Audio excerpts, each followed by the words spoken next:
સુરતમાં રોજે રોજ ચોરી સહિતના બનાવોમાં વધારો થઈ રહ્યો છે ત્યારે સુરતના કાપોદ્રા વિસ્તારમાં આવેલી ડીકે એન્ડ સન્સ નામની ડાયમંડ પેઢીમાંથી કરોડોના હીરા સહિતની મત્તાની ચોરી થતા પોલીસ દોડતી થઈ ગઈ છે।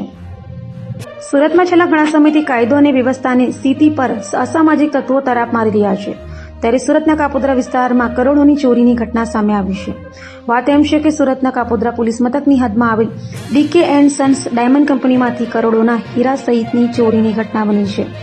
ઓફિસની તિજોરી કટરથી કાપી હીરા અને રોકડા રૂપિયાની ચોરી કરી અજાણ્યો ભાગી છૂટ્યો હતો તો ફેક્ટરીમાં લાગેલા સીસીટીવીની પણ તોડફોડ કરાઈ હોય। બનાવની જાણ થતાં પોલીસ કાફલો સ્થળે દોડી ગયો હતો જેમાં કાપોદ્રા પોલીસ સાથે ક્રાઇમ બ્રાન્ચની ટીમ પણ સ્થળે પહોંચી ગઈ હતી। હાલ સ્થળ પરથી ડીસીબી એસીપી સહિતના ઉચ્ચ અધિકારીઓએ એફએસએલની મદદે તપાસના ધમધમાટ શરૂ કર્યા છે। कापोद्रा पुलिस स्टेशन के विस्तार में खोडियार नगर कपूरवाड़ी के एरिया में डायमंड का एक एक्सपोर्ट इंपोर्ट का इनका बिजनेस था, ऑक्शन करने का बिजनेस था, डीके एंड सन्स नाम का।